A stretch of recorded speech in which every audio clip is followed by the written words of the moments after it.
आपसे शुरू करना चाहती थी, कई दफा आपने ये कहा है कि like you know how your father was a one of the strongest influence in your life, right? And Yeah. this film is somewhere the reflection of that as well. The Yeah. strong support, right? Tell me, when finally you watch the film, like I'm not talking about the initial stage of and the concept of the story, but finally when you watch the film, what was the first memory that was coming back?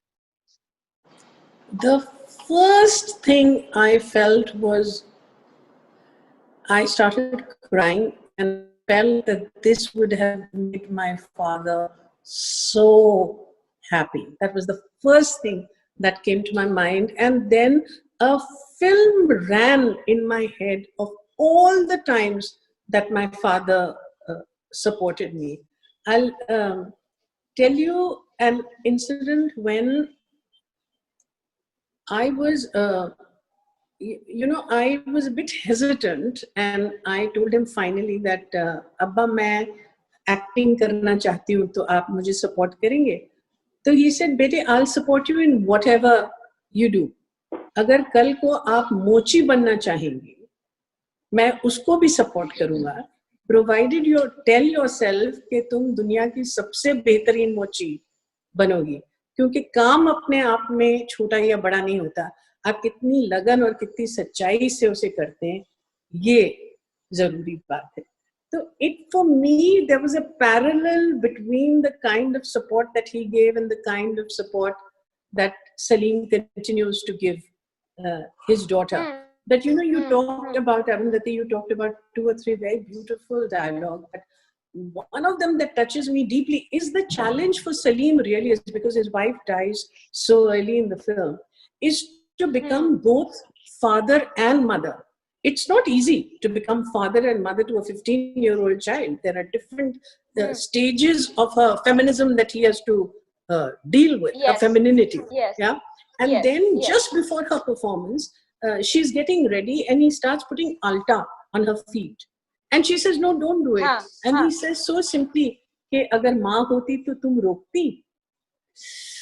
वो मुझे इतना मेरे दिल को छूता है, क्योंकि he is playing the mother as well as the father to this child. आमतौर पे क्या होता है कि I think women are better equipped to play father and mother. Fathers are equipped to play fathers to sons, but to play mother to daughter is an emotion that they have to tap within themselves, which is not so much part of who they are. That is the beauty of that relationship. No, so that's so wonderfully put. That is so true. That is so true. I mean, there is a different bonding that we always talk about between father and daughter, but in this one, he was really supporting his daughter like a mother as well as like a father. That's right. He is. So that's interesting. One point, आजकल क्या हो रहा है कि हमारे माहौल में एक बहुत टॉक्सिसिटी हो रही है मैस्कुलिनिटी को लेकर.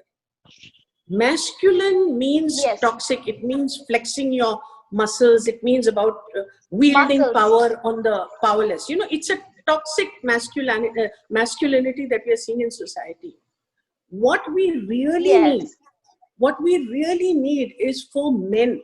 We want women to change, but we want men to change also. We want them to redefine the notion of masculinity. Why is masculinity not about tenderness, about empathy, about support, and everything that you want in a new man as you speak today is there right in front of you in the portrayal of Salim, the way it's been written and the way it's been played. So now when the film is out there, and the process of it, when you went through, how was it like? See, एक तो बहुत पहले कैफी साहब के साथ में बैठा हुआ चाय पी रहा था मिजवा में, and there he just expressed his desire that I shoot a film in Mijwa if it was possible. तो उन्होंने मुझसे पूछा था कि बेटे क्या ये पॉसिबल है कि हम आप कभी मिजवा में फिल्म बनाए, यहाँ शूटिंग कर सकें। तो उस वक्त ये बहुत पहले की बात है, उस वक्त थोड़ा मुझे मुश्किल जरूर लगा था, because Mijwan at that point of time is very tiny small place, जहाँ का इंफ्रास्ट्रक्चर सपोर्ट नहीं करता एक फिल्म शूटिंग के लिए। तो मैंने कुछ कहा नहीं, मैं मुस्कुरा दिया ऐसे ही कि अब्बा को तो मिजवा में हर चीज चाहिए, यू नो। तो बट ये सब्जेक्ट जो मुझे मिला, एंड कहीं ना कहीं मुझे लगा कि ये एक ऐसी फिल्म है और ऐसा सब्जेक्ट है जो मैं बनाऊं तो मिजवा में ही बनाऊं। कैफी साहब का सेंटेनरी ईयर चल रहा था, हाँ, तो सेंटेनरी ईयर चल रहा था, और फिर मैंने कहा as a tribute, this is what my father had once, you know, asked you, हाँ, कि is it possible that you can shoot a film in my village. तो क्या होता क्या है एक्चुअली, फिल्म शूटिंग जब जाती है तो उसका एक प्रोडक्शन रिक्वायरमेंट्स होते हैं जो बहुत बड़े होते हैं, एंड कई लोग होते हैं, 70-80 लोग होते हैं, उनका अकोमोडेशन, ये सारी चीजें। तो the proper infrastructure which a city can provide, a small tiny village के लिए बहुत इम्पॉसिबल था। बट मुझे बहुत खुशी है ये कहने में, और मैं बार बार कहता हूँ कि once I went there and I was started looking for places, you know, boarding, lodging for people. थोड़े शुरू में दिक्कतें हुई, कोई 2 कमरे कहीं मिले, 2 कमरे कहीं और मिले, but I wanted that the whole unit stays together so that they travel, they can be on location on time, kind of thing. And just achanak out of the blue, I discovered one building which was just constructed, new building, and I went there and मैंने वहाँ check किया तो पूरी खाली थी building, so बहुत आसानी से हमको मिल गया। तो ऐसे इस तरह से हर चीज, यू नो, जो रिक्वायर्ड होता है एक प्रोडक्शन के लिए, वो धीरे धीरे धीरे धीरे अपने आप सॉल्व होने लगी।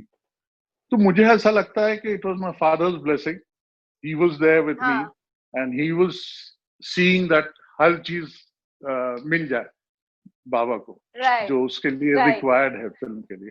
बिल्कुल बिल्कुल, वो हम देख सकते हैं लाइक कितना, like you know, how the productions come about like that, we can see, like, you know, in the film we definitely can see that. And it's, again, I'm saying it again and again, probably abhi like 5 minute pehle film khatam kiya hai, isliye wo asar hai mere andar. It's such a lovely story, such a lovely story. Now I want to come to Danish Saab, that tell me, I mean, the character that you played is like it could be like a dream for any actor for that matter. I mean, it's such a exciting role, right? So what was your point of interest to be part of the story? भाई, मेरा पहला point of interest तो ये था कि बाबा ने मेरे ऊपर बिल्कुल अंधविश्वास किया, बिल्कुल ना बगैर कोई मेरा काम देखे हुए, और इतना एतमाद और यकीन मेरे ऊपर रखना कि यही आदमी ये रोल कर सकता है। मुझे तो मैं इस पर ही इतना फिदा हो गया कि भाई, जो आदमी आप पे इतना यकीन करे, उसका यकीन तो बिल्कुल बरकरार रखना चाहिए। और दूसरा, बाबा लेजेंडरी आदमी है। हम लोग तो मैं तो भाई बहुत लेट अपनी उम्र में आया फिल्म करने, एक्टिंग करने। हम तो जब बचपन में थे, जवानी में थे, तो बाबा का नाम आता था, DOP, डायरेक्टर ऑफ फोटोग्राफी, बाबा आजमी। तो हमारे लिए तो भाई बहुत बड़ी शख्सियत थे, जिनकी इतनी बड़ी बड़ी फिल्में देखी हमने।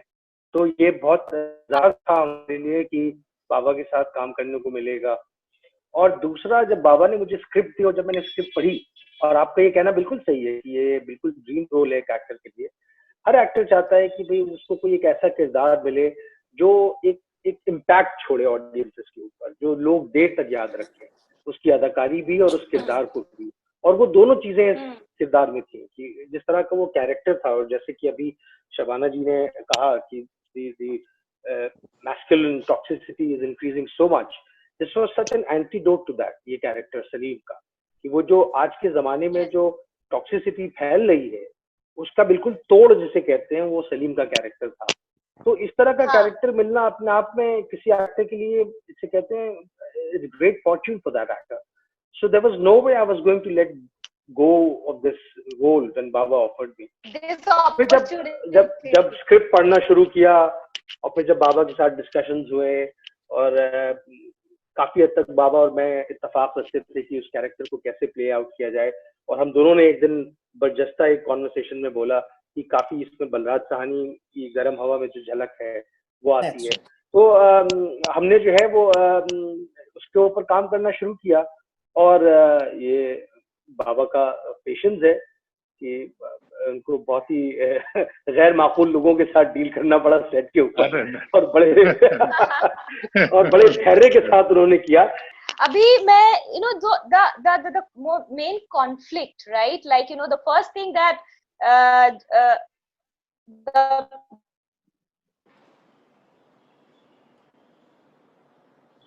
society and the religion, these two things were coming in between the art form that is Bharatnatyam, right, in the story. If I just mota upar se dekhu to and it is so interesting, like everywhere how this father and daughter was trying to break that, right, and in the end of it, it is proven that even through the song of the last performance, it is proven that how the art and artist should not have any religion, right. मैं आप तीनों से पूछना चाहूंगी कि how do you think the kind of time that we are living in, the socio-political time that we are living in, where on one hand we are talking about unity and diversity, and on the other hand somewhere we are questioning on our Ganga Yamuna Tehzeeb, yeah. How do you look at the whole situation, and what do you think, what should be the role of art and artists under this situation? I was raised to believe that art should be an instrument for social change, because all arts have the possibility of creating a climate of sensitivity in which it is possible for change to occur. कला का मतलब ही ये है कि वो दिलों को जोड़े, ना कि वो दिलों को तोड़े, क्योंकि कला की कोई सीमाएं नहीं होनी चाहिए, और कला का बेसिक मकसद है लोगों को जोड़ने का। और आज के मौके में भी जब इतनी सारी कड़वाहट हम देख ही रहे हैं, मगर ये लॉकडाउन में हम क्या देखते हैं कि फाइनली लोगों को सॉलिस कहाँ से मिली है? आर्ट से ही मिली ना। They are watching films, they are listening to stories, they are reading stories, they are watching everything online, and it is that world of the art that is softening the edges of the pain that people are feeling. So when your very mandate is that, then all you can do is give to the world a reflection whereby they understand, I've lost you. Religion एक चीज होती है Arundhati, culture एक अलग चीज होती है। तो to believe that all religious communities are monolithic, ये एक फैलेसी है। जैसे कि एक यूपी का मुसलमान बंगाल के मुसलमान से मुख्तलिफ है, एक बंगाल का मुसलमान तमिलनाडु के मुसलमान से मुख्तलिफ है, एक तमिलनाडु का मुसलमान जो है वो केरला के मुसलमान से मुख्तलिफ है, जो मेवात के मुसलमान से मुख्तलिफ है, और जो कश्मीर के मुसलमान से मुख्तलिफ है। लेकिन इन सबका रिलीजन एक हो सकता है, पर इनकी कल्चर अलग अलग है। तो जो यूपी का मुसलमान है, अब मैं यूपी से हूँ, मैं जो मेरा कल्चर है वो यूपी के हिंदू के ज्यादा नजदीक है बनिस्बत एक कश्मीर के मुसलमान के या एक बंगाल के मुसलमान के। तो ये एक मोनोलिथिक कम्युनिटी को सोचना और सोचना कि सब एक जैसे होंगे, ये एक फैलेसी है। और आर्ट जो है वो कल्चर से उसका ताल्लुक है। आर्ट का कल्चर मजहब से नहीं है, आर्ट का ताल्लुक कल्चर से है। तो आर्टिस्ट जिस माहौल से आ रहा है, जिस कल्चर से आ रहा है, वो उसी कल्चर को रिप्रेजेंट करेगा, चाहे वो हिंदू हो चाहे वो मुसलमान हो। और इसीलिए है कि आर्ट का कोई मजहब नहीं, जिसको आर्ट अपील करेगा और वो उस आर्ट फॉर्म को अपनाएगा, आर्ट उसका हो जाएगा। जी मैं समझ सकती हूँ, लेकिन ये मतलब मेरा जो सवाल आया या मेरा जो सोच आया वो सिर्फ इस बात से नहीं है, पता है सर। इस कारण भी है क्योंकि कई दफा ऐसा भी होता है। So for instance if we just talk about Bharatanatyam, right, all the mythology, yeah, all the mythology of that particular dance form is revolving around Hindu god and goddess and their story, those mythological story that I'm talking about, sir. So that is happening because of that. So like जो connection जो बैठता है ना sir, या फिर I remember once Wahida Rahman's interview, one of the Wahida Rahman's interview that I was listening, where she was a little girl and she performed at a art and culture event over there, and she was her father was told कि like अरे मतलब आपकी बेटी ऐसे dance कर रही है, भरतनाट्यम कर रही है, ये तो हिंदुओं का डांस है। तो उनको कहा गया था कि तो उन आर्ट फॉर्म है और आर्टिस्ट का कोई मजहब नहीं होता। Probably coming from which community practice a particular art form more? I mean, do you think there the whole thought process comes from there? I mean, I'm asking all of you. Bharatanatyam का origin इस culture में हुआ है, तो जाहिर सी बात है उसके जो इन्फ्लुएंसेस होंगे वो यही होंगे। अब ध्रुव संगारी बहुत शानदार कव्वाल सिंगर है, लेकिन कव्वाली तो हिंदू माइथोलॉजी से नहीं आ रही है ना, कव्वाली तो अमीर खुसरो और सूफी ट्रेडिशन से आ रही है, लेकिन ध्रुव संगारी जो है वो बहुत शानदार कव्वाल है।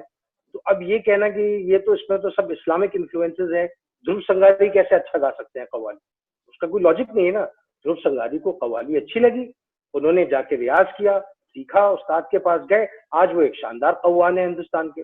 तो ये यही चीज है, बैरियर्स जो हैं वो नहीं होने चाहिए। अगर किसी को कोई आर्ट फॉर्म अच्छा लग रहा है, जाहिर सी बात है उस आर्ट फॉर्म का ओरिजिन, अब कव्वाली का ओरिजिन तो सूफी है ना, अमीर खुसरो ने किया है, तो जाहिर सी बात है इसमें जो है इस्लामिक इन्फ्लुएंसेस ही आएंगे। तो इसी तरह भरतनाट्यम का जो ओरिजिन है वो हिंदू माइथोलॉजी में है, तो उसमें इन्फ्लुएंसेस वही आएंगे। लेकिन अगर कोई आर्ट करना चाहे तो उसके लिए बैरियर नहीं होना चाहिए। And I feel that art should know no boundaries, and mythology becomes a very important part of our culture.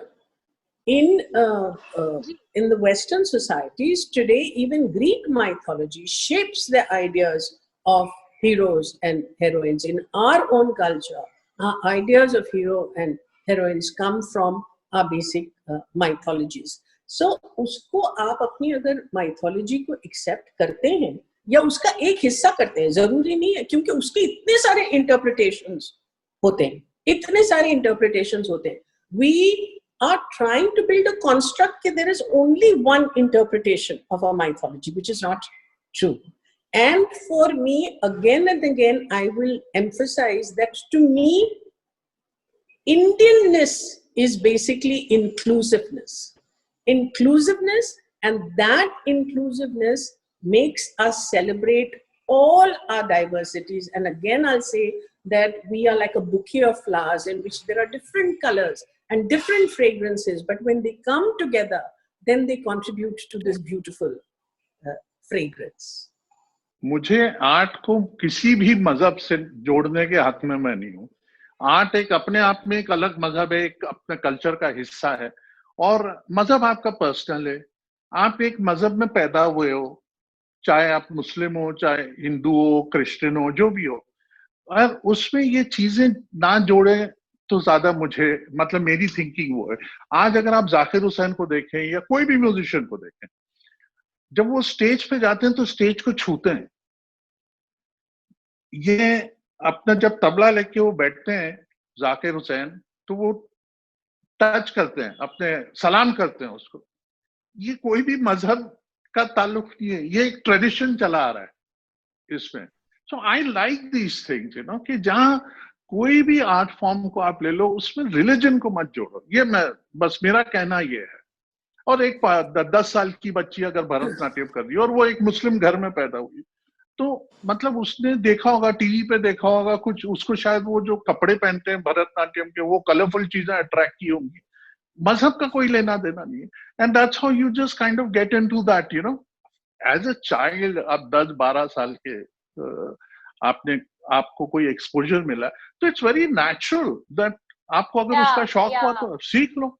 It's nothing to do with मजहब। हाँ, मैं एग्री ही नहीं करता इस बात, ये सिर्फ हिंदू का होना चाहिए या सिर्फ मुसलमान का होना चाहिए। मैं एक बात ऐड करना चाहती हूँ। देखिए, ये सवाल जो है उस वक्त से आ रहा है जबकि अभी आपने खुद कहा था कि वहीदा रहमान जी के अब्बा से ये बात पूछी गई थी। पूछा गया इस बात को अब तकरीबन 60 साल होने को आए हैं। 60 साल बाद हम फिर ये सवाल कर रहे हैं, लेकिन कामयाबी कहाँ आप देखते हैं?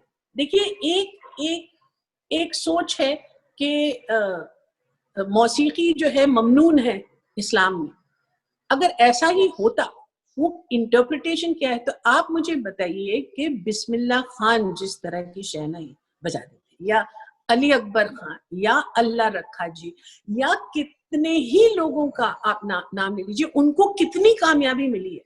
तो उनको कामयाबी इसलिए मिली है कि उन्होंने अपनी कला से इस क्वेश्चन को ही रिडंडेंट कर दिया है। और हमको एक खूबसूरत समाज बनाना है, तो हमको इस तरह के जो कट्टरपंथी सवाल हैं उनको रिडंडेंट बनाना, मुझे लगता है कि कला का एक बहुत बड़ा काम है।